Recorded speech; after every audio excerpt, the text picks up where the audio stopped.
সকালের আকাশ,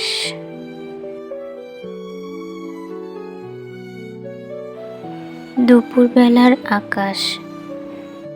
আকাশ বিভিন্ন সময় বিভিন্ন রূপ ধারণ করে, বিভিন্ন সময় রূপ পাল্টায়। মানুষের মনেও বিভিন্ন সময় বিভিন্ন রূপ ধারণ করে।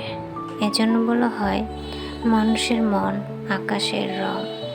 আকাশ যেমন রূপ পাল্টায়, তেমনি মানুষও তার মন পাল্টায়।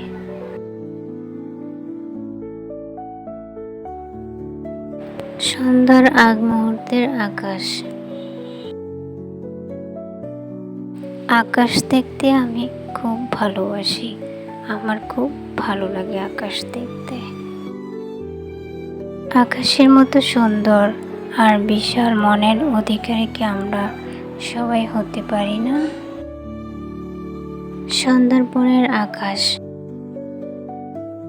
এখানে ধারণকৃত আকাশের রূপের মধ্যে আকাশের কোন রূপটা আপনাদের কাছে সবচেয়ে ভালো লেগেছে?